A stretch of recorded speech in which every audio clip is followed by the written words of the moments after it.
que Jesus trouxe. Então, esse sermão das bem-aventuranças, Jesus, ele está sentado num monte, e aqui a história nos diz que os seus discípulos se achegam para ouvir aquilo que ele tinha a ensinar. Não somente os discípulos, mas uma grande multidão. E Jesus então começou a ensiná-los dizendo, e eu gosto de dizer que o sermão das bem-aventuranças, ele é como um guia prático para a vida cristã. Sabe quando a gente compra, hoje não é tanto assim, mas mais antigamente era, a gente compra um equipamento novo, uma televisão nova, né, uma geladeira nova, um eletrodoméstico, ele vem com um manual de instrução, certo? E junto com o manual de instrução vem um guia rápido, não vem? Hoje os manuais são todos digitais, né? A gente escaneia o QR Code ali e vai direto para a página ou para um vídeo que nos ensina a montar. Então, no primeiro versículo, né, Jesus senta no monte e começa a ensinar. E no versículo 3, Jesus diz assim, bem-aventurados. Em primeiro lugar, precisamos entender o que significa ser bem-aventurado. Mais do que feliz. Ser bem-aventurado é ser uma pessoa satisfeita, feliz. Jesus diz então que bem-aventurados são os humildes de espírito, porque deles é o reino do céu. Então, nesse primeiro ensinamento de Jesus, e não é à toa que ele fala sobre a humildade, ele traz a humildade como um pré-requisito para o cristão. Nós vemos em um outro versículo da palavra de Deus o seguinte texto: a soberba precede a queda. Então a Bíblia fala que o orgulho, que é o contrário da humildade, ele não cabe para um cristão. E nós podemos analisar a nossa vida nesse primeiro aspecto, a respeito do orgulho. Somos orgulhosos muitas vezes. Mas Jesus diz aqui que a humildade ela é um pré-requisito para os demais pontos que nós vamos ver a seguir. Então um cristão, e vamos pensar nós como cristãos na sociedade que nós estamos vivendo, no nosso contexto de família, de trabalho, de amigos, a humildade como um pré-requisito para mostrarmos que somos cristãos, de fato. E eu acho que Jesus era humilde. E o maior exemplo que nós temos era que Jesus, sendo o mestre, aquele que estava ensinando, que estava cumprindo a lei, aquele que estava dividindo a história, aquele que morreria em nosso lugar para levar sobre si os nossos pecados, nos deu a maior lição de todas, que está no Evangelho de João, capítulo 13, abram comigo aí, João 13, a partir do versículo 1, ora, antes da festa da Páscoa, sabendo Jesus que era chegada a sua hora de passar deste mundo para o Pai, tendo amado os seus que estavam no mundo, amou-os até o fim. Durante a ceia, tendo já o diabo posto no coração de Judas Iscariotes, filho de Simão, que traísse a Jesus, sabendo este que o Pai tudo confiara às suas mãos, e que ele viera de Deus e voltava para Deus, levantou-se da ceia, tirou a vestimenta de cima, e tomando uma toalha, cingiu-se com ela. Depois deitou água na bacia e passou a lavar os pés dos discípulos e a enxugar-lhes com a toalha com que estava cingido. Aproximou-se, pois, Simão Pedro, e esse lhe disse, Senhor, tu me lavas os pés a mim? Respondeu-lhe Jesus, o que eu faço não o sabes agora, compreendê-lo-ás depois. Disse-lhe Pedro, nunca me lavarás os pés. Respondeu-lhe Jesus, se eu não te lavar, não tens parte comigo. Então Pedro lhe pediu, Senhor, não somente me lava os pés, mas também as mãos e a cabeça. Aqui nós vemos esse maior exemplo de humildade, e ele me toca muito, porque a perspectiva de Pedro é a nossa perspectiva muitas vezes. Nós, às vezes, temos esse rótulo de cristão, essa perspectiva de religioso era o que Pedro tinha aqui, porque Pedro olhava para Jesus e dizia, mestre, como que tu vai lavar os nossos pés? Tu és o mestre. E Jesus então diz, olha, se tu não deixar eu lavar os teus pés, tu não tem parte comigo. Então Pedro, entendendo o que Jesus quis dizer, ele disse, então lava minhas mãos, lava meus pés, lava minha cabeça, me lava todo. Nós precisamos então entender o que Jesus está querendo dizer aqui sobre a humildade, como pré-requisito para todo cristão.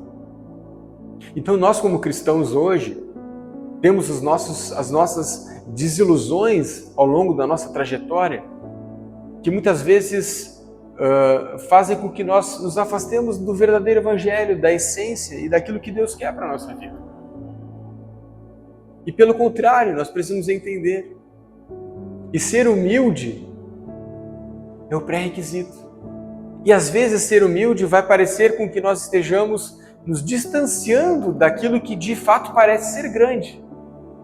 Porque quando eu olho para Jesus, eu vejo Jesus que estava pregando às multidões, mas eu também vejo Jesus que estava na mesa com seus discípulos, eu vejo um Jesus que estava às vezes a sós ensinando, aquele Jesus que deu uma lição com a mulher samaritana, aquele Jesus que intercedeu pela mulher adúltera quando ela estava prestes a ser apedrejada. Nós vemos Jesus sendo Jesus em todos os contextos.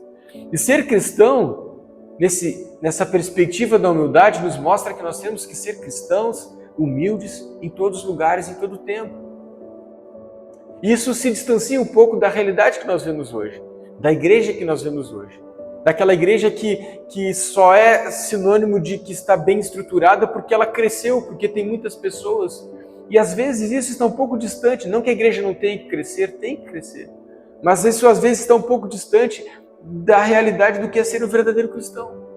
E quando Jesus nos traz esse ensinamento sobre a humildade, Ele está dizendo, sejam humildes, bem-aventurados, mais do que felizes são os humildes, porque deles é o reino dos céus. Jesus segue dizendo no próximo versículo, no 4, bem-aventurados os que choram, porque serão consolados. E, geralmente, pessoas que são frias e indiferentes, elas não choram. O choro é uma característica de alguém que sofre, e se sofre é porque se importa, é porque algo está acontecendo. E todos nós temos as nossas lutas, todos nós choramos. E aqui, esse choro, ele pode ser por duas situações, por ocasião do peso do pecado que está sobre nós, e também por ocasião das lutas e desafios que nós enfrentamos. Então Jesus diz, bem-aventurados os que choram. E se nós choramos pela nossa família que ainda não se converteu, se nós choramos e estamos agoniados por situações que fogem do nosso controle, porque queremos ver Deus agindo na vida de pessoas, sabemos que Deus tem a solução para a vida de pessoas que estão próximas a nós, mas parece que elas não conseguem ouvir. Isso nos traz tristeza. Jesus está dizendo, bem-aventurados os que choram, porque eles serão consolados. Então há uma promessa de um consolo da parte de Deus para nós que choramos. A Bíblia diz, o choro pode durar uma noite, mas a alegria vem pela manhã. Talvez hoje nós estejamos chorando, mas há um consolo prometido. Amém? Bem-aventurados os que choram. Então, que nós não tenhamos a restrição de nos entregarmos diante de Deus em lágrimas, porque eu acredito que Ele olha para cada uma das nossas lágrimas. Eu vi uma vez uma ilustração que eu achei muito interessante, que cada lágrima é colhida pelo Espírito Santo e entregue diante de Deus, né? Para que nós possamos entender que esse choro, que é resultado de uma inconformação com aquilo que nós não conseguimos resolver, ele traz consigo a promessa de que nós seremos consolados. No versículo próximo, Jesus diz, bem-aventurados os mansos, porque herdarão a terra. Aqui Jesus fala de mansidão. Então vejam, nós como cristãos até agora, nós precisamos ser humildes. Nós precisamos ter sensibilidade, chorarmos, nos comovermos com a situação alheia. E nós precisamos também ser mansos. A mansidão é algo muito importante. E eu gosto do exemplo de Moisés, que está lá em Números, no versículo 12, e no capítulo 12, versículo 13, diz que era Moisés muito manso, mais do que todos os homens que havia sobre a terra. Moisés era um homem manso. E em um determinado momento, o povo, lá no Antigo Testamento, nesse contexto da história de Moisés, havia se rebelado contra Deus mais uma vez. Mesmo Deus tirando eles lá do Egito, das mãos do faraó, Deus conduzindo eles pelo deserto em direção à terra prometida, o povo era teimoso. O povo se rebelava contra Deus. Deus mandava maná do céu diário e o povo reclamava. Deus então mandava codornizes para eles se alimentarem. O povo reclamava. Deus tirava a água da rocha, o povo reclamava. A presença de Deus, a Shekinah de Deus acompanhava o povo numa coluna de fumaça durante o dia e numa coluna de fogo durante a noite, e o povo reclamava. E uma hora o pecado do povo subiu à presença de Deus e Deus disse: sabe de uma coisa? Eu vou matar todo mundo de novo, que nem eu fiz lá no dilúvio com Noé. E nós vamos ler aqui no livro de Números, capítulo 12, depois vocês podem ler, que nos mostra que Moisés intercedeu a favor do povo e Deus acatou aquilo que Moisés tinha dito e não fez conforme a sua vontade de matar o povo. Um homem como Moisés, mudando a direção da mão do Todo-Poderoso que pesaria sobre o povo. Moisés era um homem manso, obediente a Deus. Então, como cristãos, nós precisamos aprender a ser mansos. Um requisito também para um cristão. No versículo 6, Jesus diz: bem-aventurados que têm fome e sede de justiça, porque serão fartos. Esse aqui, para mim, é um dos pontos que mais me toca. Sermos bem-aventurados, porque temos fome e sede de justiça. Quantas vezes nós olhamos, conversamos entre nós sobre pessoas que não conseguem enxergar, pessoas que não querem ver a verdade. É como se a palavra de Deus estivesse sendo bloqueada. E a gente, eu não sei quanto a vocês, mas às vezes eu tenho uma agonia de olhar o mundo ao redor, a sociedade do jeito que está, e as coisas sendo normalizadas. A palavra de Deus, que é a verdade absoluta, sendo relativizada, sendo encaixada dentro de uma pós-modernidade, dentro de uma sociedade que tem uma diversidade de opiniões. Mas como a Bíblia diz que chegaria o tempo em que não suportariam a sã doutrina, para nós, para aqueles que querem viver uma vida coesa dentro do Evangelho, dentro dos princípios e dentro da palavra de Deus, vão enfrentar dificuldade na sociedade que nós estamos vivendo. Isso é claro. Mas Jesus diz: bem-aventurado aqueles que têm fome e sede de justiça. Bem-aventurados aqueles que desejam a palavra de Deus ardentemente, que querem e vivem o Evangelho, porque eles serão fartos. Tudo que está acontecendo, meus irmãos, já foi predito por Jesus. O tempo que nós estamos vivendo. Mas nós sabemos que esse é um tempo. Mas chegará o tempo em que Ele, o Rei dos Reis, reinará com seu cetro de justiça e equidade, julgando a todos, sem balança de duas medidas. Bem-aventurados aqueles que têm fome e sede de justiça. Eu gosto de um exemplo dentro desse ponto, eu não posso deixar de citar. Abra comigo em 2 Timóteo, capítulo 4, versículo 5.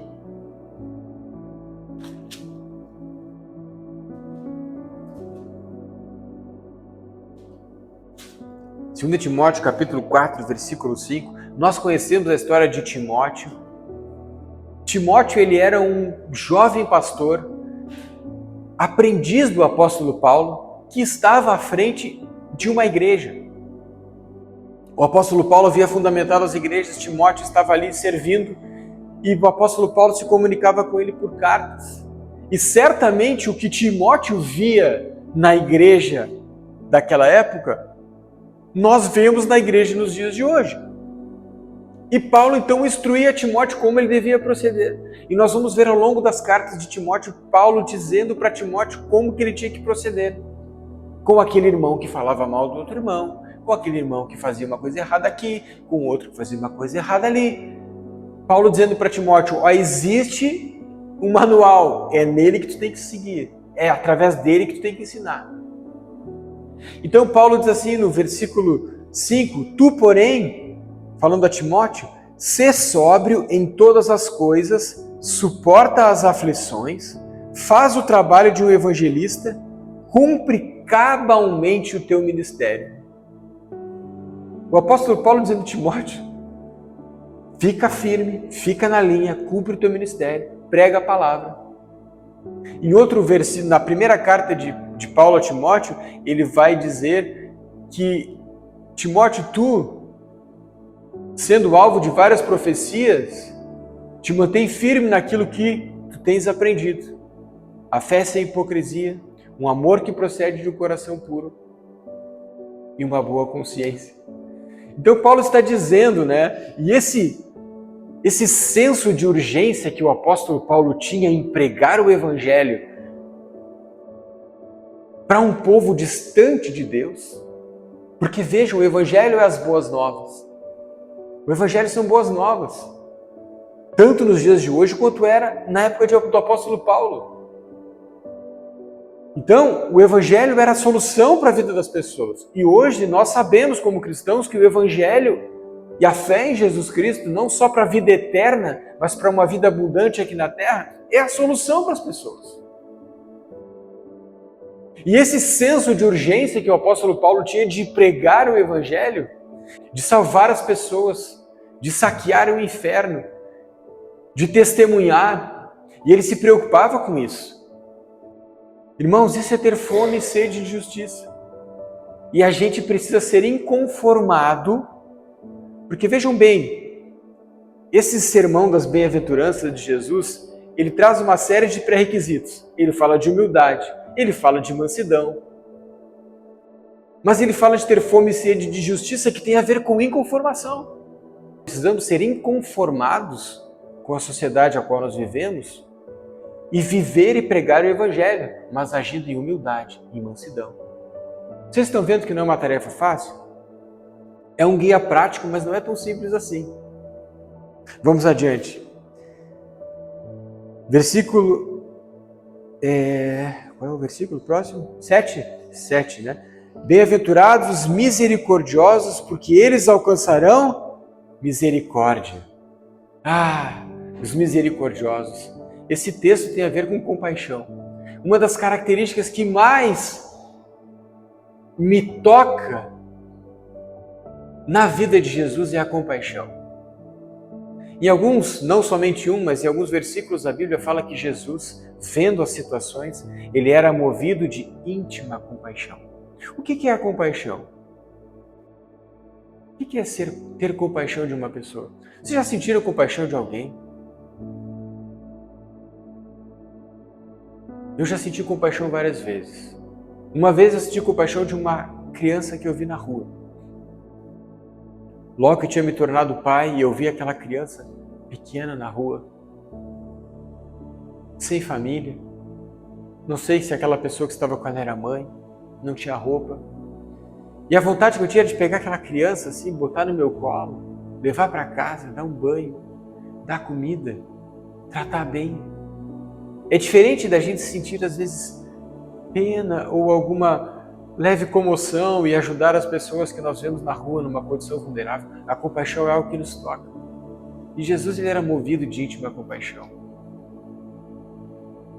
Sabe, Jesus, eu imagino Jesus, quando ele operava os milagres, cada coisa que devia aparecer diante dele. Um homem com a mão ressequida na sinagoga, a mulher com fluxo de sangue, o paralítico que desceu pelo telhado da casa, um amigo que foi morto, mas ressuscitou, era Lázaro, estava em Betânia. Quantos milagres Jesus operou? Um dos fatores motivadores era a compaixão. É algo que nós, como cristãos, precisamos ter. Não agirmos com indiferença. Sabe, a gente não tem que, de repente, sair dando dinheiro para todo drogado que está aí na rua, mas a gente tem que estar sensível ao Espírito Santo, porque às vezes a gente pode ajudar de alguma forma. Pessoas, em qualquer lugar, em qualquer ambiente que nós estamos. Amém? Então, bem-aventurados os misericordiosos, porque eles alcançarão misericórdia. Próximo diz, bem-aventurados os limpos de coração, porque verão a Deus. Ah, que maravilhoso esse texto. Bem-aventurados os limpos, os puros de coração, porque verão a Deus. Nós falamos na semana passada um versículo que diz, um salmo, cria em mim, Senhor, um coração puro e renova dentro de mim um espírito inabalável. O salmista sabia a importância da pureza de coração.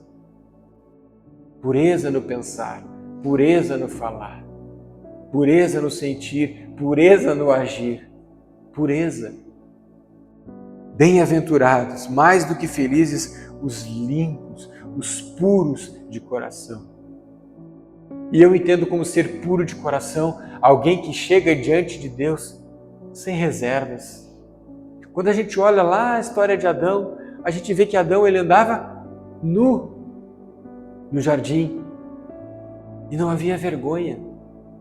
Mas nós vemos que por causa do pecado, ele se constrangeu e eles se cobriram. Ser puro de coração é chegarmos diante de Deus assim, despidos, sem qualquer tipo de reserva por ocasião do pecado. Sabe quando a gente deita a cabeça no travesseiro e tem a boa consciência? Estou tranquilo, fiz o que tinha que fazer, a minha parte eu fiz. A gente tem que ser assim com Deus. Chegar diante de Deus, ter um tempo de oração. E a gente já sabe que quando a gente está com alguma pedrinha no sapato, algum pecadinho, alguma coisa errada, a gente já tem uma restrição em chegar diante de Deus. A melhor coisa é chegar e dizer, Senhor, estou aqui, pequei, me perdoa. Tem misericórdia de mim e vamos de novo. Pureza.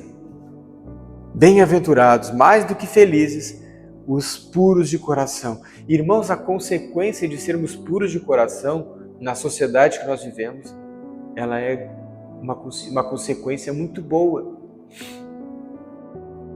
Muito boa. Então, não vamos desanimar. Amém? Um dos exemplos que eu mais gosto na palavra de Deus, eu aprendi a respeito desse rei quando eu era jovem ainda. Está lá no livro de 2 Crônicas, capítulo 14, nos fala sobre o rei Asa. O rei Asa, ele reinou durante 40 anos em Israel. E quando a Bíblia começa a falar sobre o rei Asa, está escrito, Asa fez o que era bom e reto perante o Senhor, seu Deus, porque aboliu os altares dos deuses estranhos e o culto nos altos, quebrou as colunas e cortou os postes ídolos. O rei Asa fez o que era reto perante o Senhor. E o seu reino foi um reino próspero. 40 anos ele reinou em Israel. A pureza de coração, a idoneidade, a integridade, a boa conduta, o proceder cristão, eles resultam em prosperidade em todos os aspectos, em longevidade, em uma vida reta e recompensas da parte do Senhor. Não só nessa terra, mas também no porvir. Vamos adiante. O próximo. Bem-aventurados os que são perseguidos por causa da justiça, porque deles é o reino dos céus. Deixa eu abrir de novo aqui em Mateus, porque eu vou reler já os versículos seguintes que estão nesse contexto.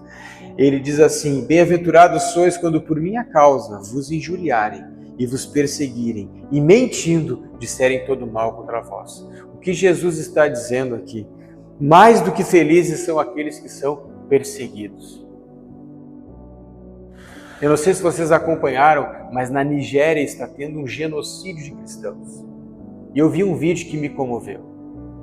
E ao mesmo tempo que me comoveu, me encheu de vergonha. Era um pastor dentro de uma cova enorme, um buraco cavado, cheio com uma pilha de cadáveres de cristãos que haviam sido mortos.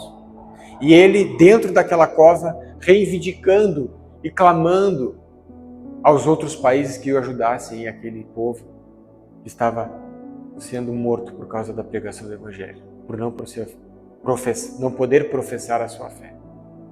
Na China nós temos perseguições, na Coreia nós temos perseguição, nós temos vários países perseguidos, onde os cristãos são perseguidos. Então Jesus está dizendo, bem-aventurados, mais do que felizes vocês são, por serem perseguidos.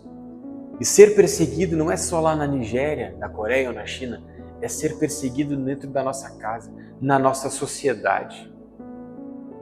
Alunos que estão na universidade hoje são perseguidos porque são cristãos. Judeus são perseguidos pelo simples fato de serem judeus. Judeus são perseguidos, cristãos são perseguidos. E meus queridos, vai apertar cada vez mais. Ser fiel até a morte e dar-te-ei a coroa da vida. Jesus está dizendo aqui, bem-aventurados sois quando por minha causa vos injuriarem. Ele está dizendo, vocês serão injuriados. Vocês serão injuriados, vocês serão perseguidos. E vocês serão bem-aventurados quando eles, mentindo, disserem todo mal contra vós. Jesus está dizendo,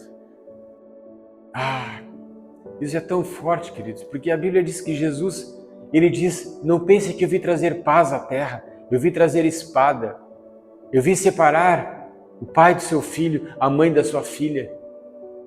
Por quê? Porque ele é mau? É porque Jesus é mau? Não, mas é porque a sua palavra, os seus princípios, eles são absolutos, são inegociáveis. Então um pai que é um cristão verdadeiro, que vê um filho se perder, ele não tenta acomodar a palavra por causa da escolha do seu filho, mas ele defende os princípios que estão na palavra de Deus. Jesus está dizendo, vocês são mais do que felizes quando defenderem a palavra de Deus, quando viverem a palavra de Deus. E quando eles, as pessoas, perseguirem vocês e mentindo disserem todo mal contra vós. Vão perseguir, vão injuriar, mas eles vão estar mentindo.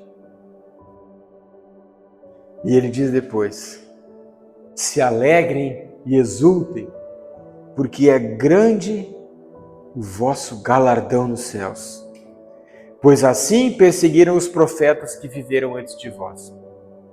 Jesus estava dizendo isso para um povo, os seus discípulos, e para um povo que vivia na região da Galileia. O monte das bem-aventuranças fica em Tiberíades, que é a cidade onde tem o mar da Galileia. Jesus estava com as pessoas daquela região e ele se referiu aos profetas. Ele dizendo, vão perseguir vocês, como perseguiram os profetas. E hoje eu digo para vocês, vão perseguir vocês, como perseguiram os profetas e como perseguiram os apóstolos de Jesus. Então, o maior exemplo, para finalizarmos, dentro desse tópico, é o exemplo dos próprios apóstolos de Jesus, que foram perseguidos. Todos eles morreram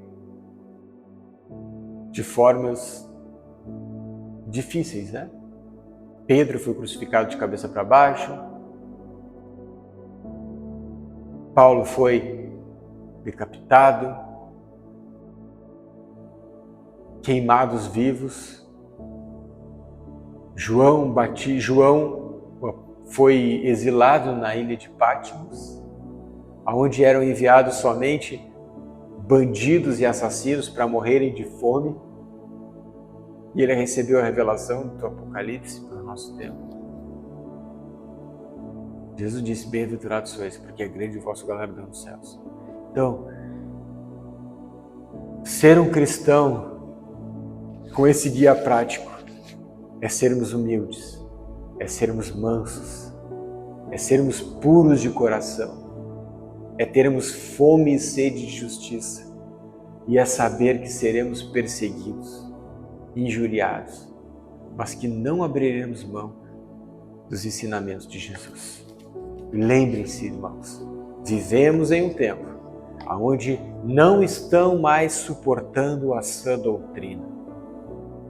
A palavra de Deus já incomoda muita gente, já causa divisão como nós nunca vimos antes. Cabe a nós sermos cristãos verdadeiros ou aquele que é envolvido apenas com o movimento, que vai seguindo o fluxo da multidão. Ser o cristão verdadeiro implica em enfrentar lutas por defender princípios e crer em algo verdadeiro. Ser cristão verdadeiro implica em cumprir, assim como Paulo disse para Timóteo, cumpra cabalmente teu ministério. Nós temos que cumprir cabalmente o nosso ministério. Nós temos que cumprir esse guia prático que eu trouxe hoje. Cabalmente, detalhadamente. Assim, nós seremos testemunhos de cristãos e pregaremos muito mais do que com a nossa boca, pregaremos com a nossa vida.